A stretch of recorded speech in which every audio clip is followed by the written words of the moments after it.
Hello everyone, it's been a while. It's been about 8 months. Pretty chaotic with the birth of our twins and me cutting off 2 fingers with a table saw, making some cutting boards. It doesn't look too bad now, it's just not nearly as rounded as it used to be. They took a section of my forearm and rebuilt the index finger, did a skin graft and all that cool stuff. It bends now, so that's a plus. It's been about 3 or 4 months. The problem now is just grip strength, and I'll get there.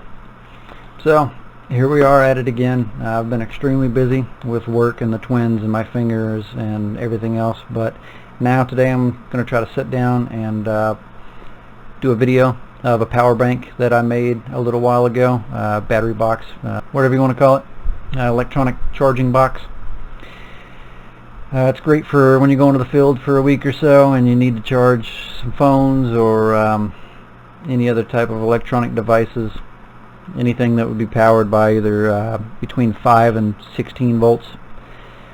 You can take it to the field, the range, for the day of shooting. If the power goes out for say a week or so, you're going to be set. This thing will work for a long time. Especially if you're only charging 1 or 2 phones at a time, you'll probably be able to charge those 2 phones for you and the wife for the entire week at least. So yeah, let's get into it.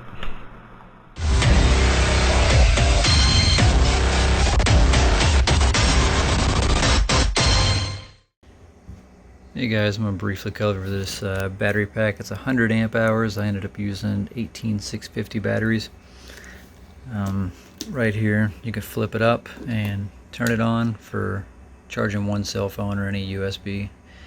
As you can see, it's 16.3 volts. I used 4 in series, 5 parallel per battery pack.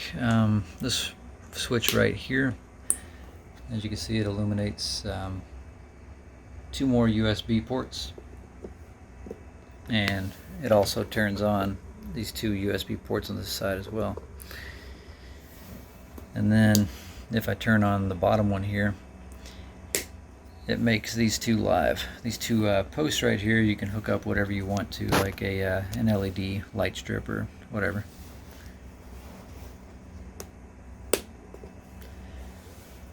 Go ahead and open it up. Here in a minute I'll make a separate video opening up one of these packs so you can see exactly how I did it. Even through the pack you can kind of see I did a copper wire twisted right here, and right there. This is the top, and on the bottom it's going to be just connecting these 2. I'll show you in a second. I made up a little wire Y shape right here to be able to hook up both of these into one input. I just used the foam inserts that came with the box here from Harbor Freight to make sure nothing moves around. They're pretty easy to design. All the wires have inline fuses so nothing can burn out on me here. And you'll see the Tesla style fuses that I did with the battery pack as well here in a minute. So that's about it. It's I'll get a weight, but it's relatively lightweight considering the lead acid battery pack that I made prior. I just did that one because I got the batteries for free, and that one weighed like 80 pounds. Now I'll go ahead and weigh this one and see what it weighs, but I'm guessing maybe 10 pounds. Huge difference. I like a little case. It was maybe $10 or $15 from Harbor Freight. Alright, so here's the battery pack that I ended up making with a bunch of trial and error. I'll go over some simple facts that helped me out along the way. As you can see, I did the Tesla style fuses. They burn out at about 5 amps, which is just a resistor. You just cut out the resistor part. You can use one of these lines is long enough to connect these 2 batteries together. And you could buy these packs of resistors for extremely cheap. This tape right here is what you use to wrap up the battery packs. I'll link it in the description, but that's what it looks like.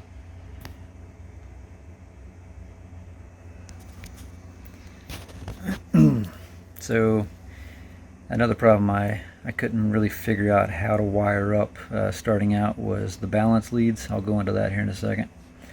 As you can see, I got the bus bars here going all the way across. This connects this entire line right here. So you got your 4 in series, and then you got your 5 parallel.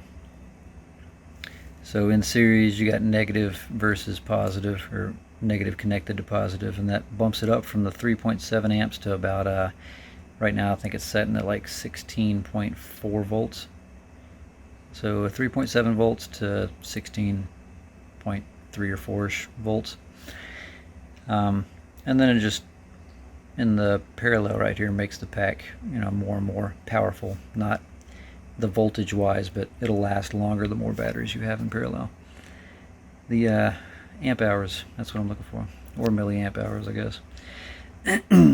The area right here, I have the positive on this positive side right here, and then the negative is over here on the exact opposite side. So the theory behind that is that it uses all the battery packs at once, or the entire battery pack at once, instead of draining just one area. With these wires right here, I just used some electrical wire that I had left over from wiring up some things in the house. I used 2 of them, just skinned the insulation off the wiring, stuck it into a drill, and then I let the drill spin and twist this for me. So it's just all soldered in there. The balance charger, or the balance lead. So you got your red right here. The red goes to the positive.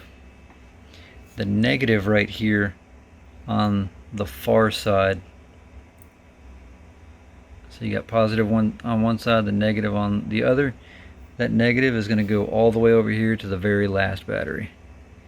The very last. So on this, it starts with 1, 2, 3, and 4. So you can see all of them right there. It's just going to go. So let's call this first one right here, the first black one next to the red, is 1. So you just go down the line right here. There's your 1, and then your 2 goes up here, and then your 3, and then the 4th one goes to your negative. So it lets the balance charger, when you're charging up your battery, know exactly what the voltage is. And if you do it with a voltmeter, it'll show you exactly each series right here. So you'll have like 3.7 when it's fully charged, and then it'll continue on. So you'll have like 7 or 8 volts right here. You'll have about 12 with 3 batteries, and then with the final one right there, it'll be like anywhere from 15 to like 16.5 volts, depending on how charged your batteries actually are. With that being said, make sure you get a 18650 charger, and like I only bought 1 charger, so I was able to charge up 4 of these batteries at once, and that took a long time, about a week's worth of charging, but I wasn't in really a hurry. You charge 4 of them, it takes maybe 4 hours or so, and then you switch to another 4 set of batteries. Not really an issue. So then I have these little connectors right here, the XT60s, and my balance leads, which I got both of those off of Amazon. For this, I made this little Y connector right here, so it connects the 2 batteries into this. With that being said, you need to make sure that if you're going to connect both the batteries at once, both these batteries are fully charged. You don't want one to be half charged and the other one to be fully charged, and then you connect them and you short out something, or you end up burning all your Tesla fuses on one of your batteries. So it's a pretty simple setup. I'm not going to go into detail on how to wire each one of these switches. If you need help with that, you probably need to start somewhere else. It's a simple box. I got it from Harbor Freight for, I want to say it was about 10 or 15 bucks. But it was just wide enough to put 2 of these packs in there. If I was patient enough, I could have linked those these 2 pieces of plastic together, and I could have had 1 long battery. but I ended up buying 20 of these batteries and then building this, and then I decided I had more room, I might as well use it, so I bought 20 more batteries and made this battery pack as well. I guess that's about it. Even with one battery pack in there, you can see that is still 16.3 volts, which everything that you have normally works between 11 volts and about 15 volts. 16 should be completely fine, especially because these right here are only putting out 5 volts. This says 16, it's only putting out 5 volts, and so is the side ones as well. So you'll be completely fine to charge your cell phones and stuff. And with 100 amp hours, I should be able to charge, geez, like 25 to 50 phones. I could charge 5 phones at once. I ended up making this box because I wanted something that I could take out with me when I'm out training for weeks at a time and know where to plug things in.